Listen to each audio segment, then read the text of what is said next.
لا إله إلا الله لا إله إلا الله لا إله إلا الله محمد رسول الله अल्लाह अल्लाह क्या मुबारक नाम है अल्लाह अल्लाह आशिकों का काम है ज़िक्र हक़ मुदग़दाई रूह रा मरहबा मुदी दिल मजरूह रा अल्लाह अल्लाह तू मेरा गफ़्फ़ार है अल्लाह अल्लाह तू मेरा सत्तार है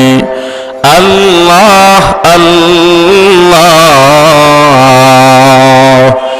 तू मेरा रहमान है अल्लाह अल्लाह तू मेरा रहीम है अल्लाह अल्लाह तू मेरा माबूद है अल्लाह अल्लाह तू मेरा माशूक़ है हम्द बेहद मर खुदाए पाक रो आके इमादत मुश्ते खाके रो ला इलाहा इल्लल्लाह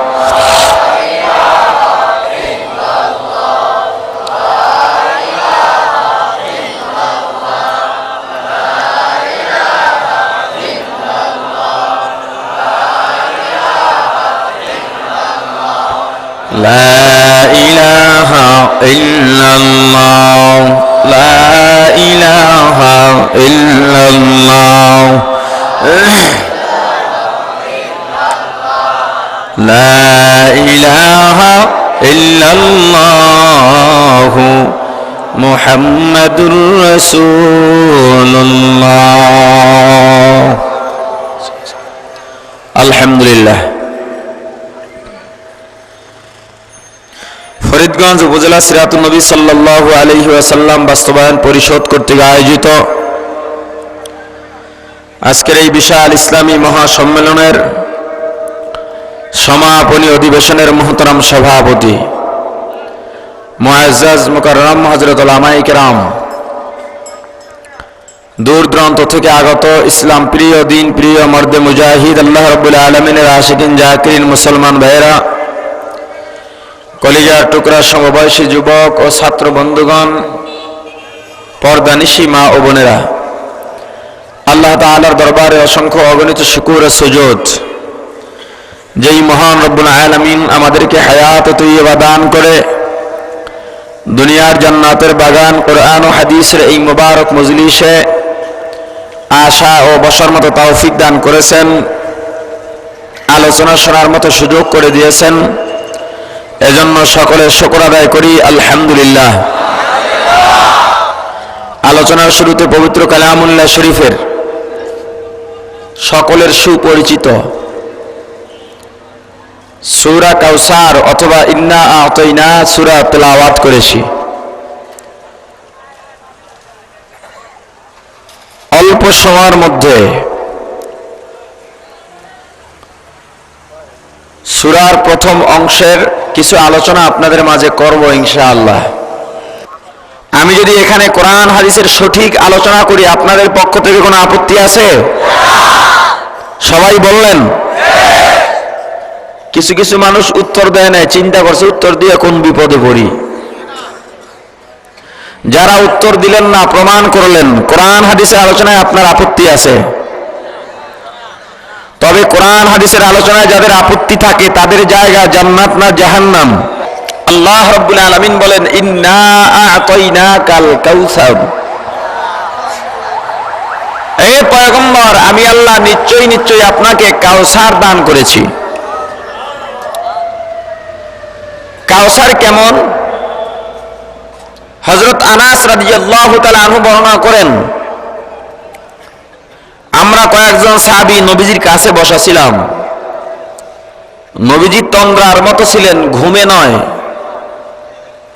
হঠাৎ নবী ওই তন্দ্রার থেকে নবীজি সাল্লাল্লাহু আলাইহি ওয়াসাল্লাম মুস্কি হাসি দিয়ে বসে পড়লেন। আমরা জিজ্ঞাসা করলাম, ইয়া রাসূলুল্লাহ, ইয়া হাবিবাল্লাহ, আপনার হাসির কারণ কি? নবীজি বললেন, আল্লাহ রাব্বুল আলামিন এইমাত্র আমাকে এমন এক জিনিস দান করেছেন যার মূল্য পৃথিবীর মানুষ দিতে পারবে না।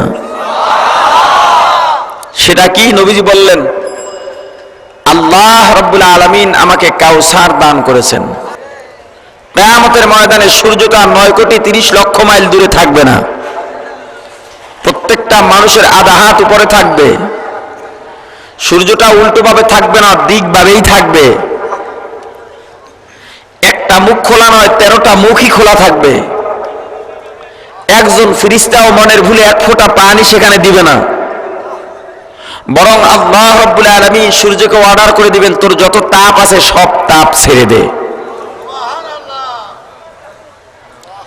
এই সূর্যের তাপে মানুষগুলো পাগলের মতো হয়ে যাবে, মগজটা টাস করে ফুটে যাবে, মানুষের মাথার মগজগুলো টকবক করে ফুটতে থাকবে। এমন সময় দুনিয়াতে যারা নবীজির আদর্শ মেনে চলেছে, নবীজির সাথে বেয়াদবি করে নাই, তারাই আল্লাহর আরশের নিচে ছায়া পাবে, রসুলের হাউজে কাউসারের পানি পান করতে পারবে। নবীজি বললেন, এই হাউজে কাউসার পানি পান করার জন্য উম্মতেরা ভিড় জমাবে।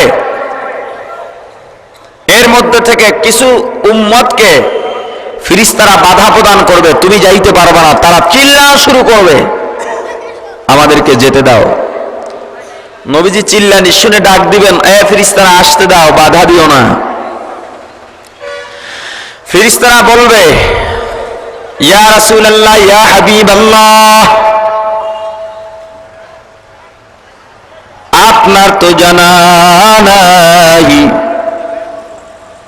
আপনার ইন্তেকালের পরে আপনার এই উম্মতেরা আপনার সুন্নতের সাথে কত বেয়াদবি করেছে,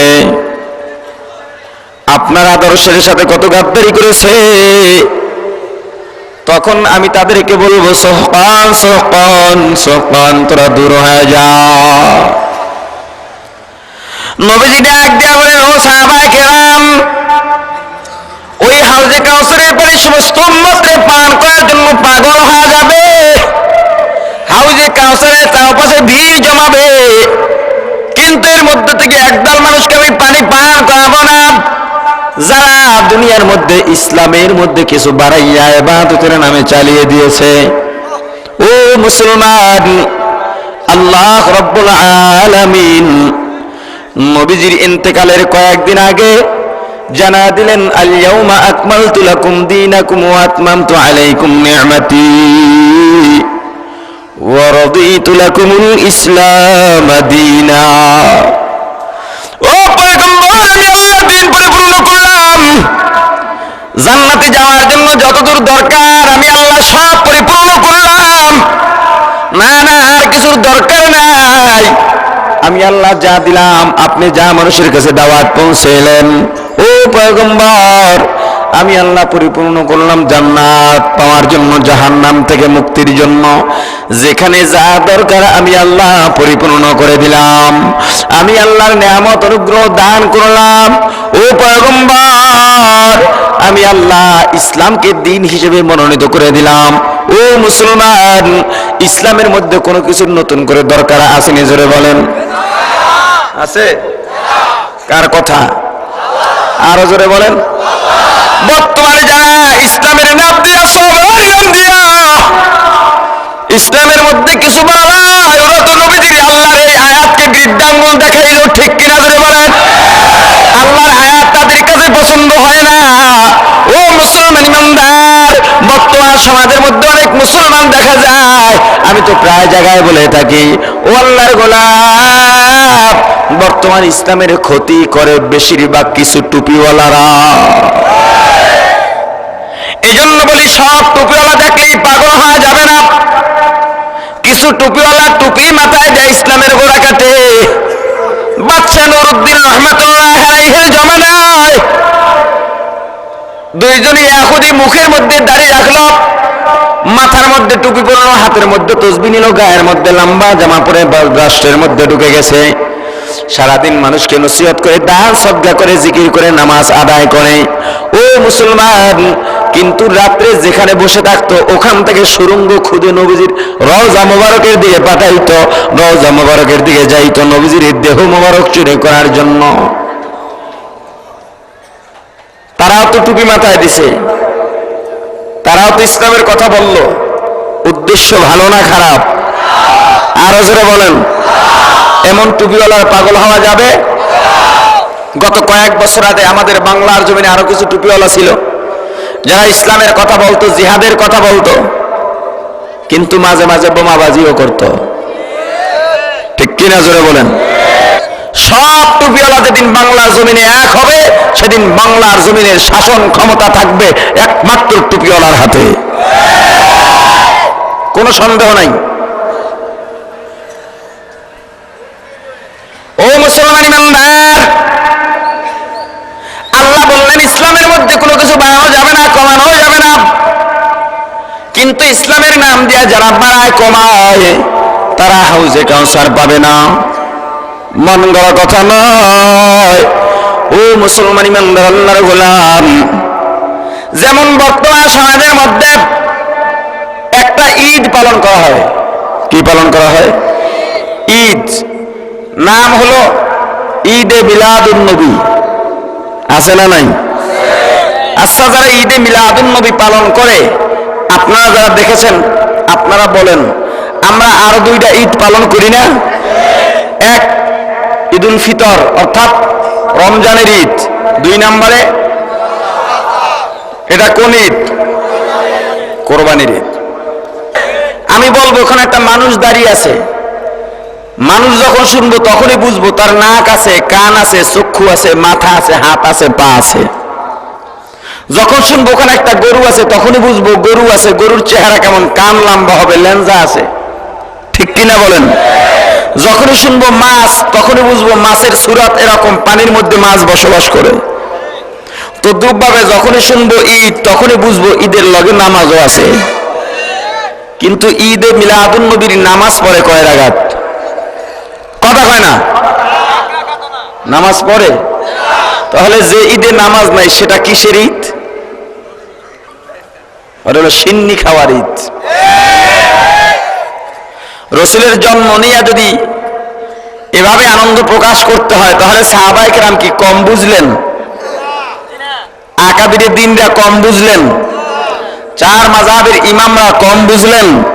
কোন মুসলমান ওই 12ই রবিউল আউয়াল আনন্দ উদযাপন করতে পারে না। ঠিক কিনা?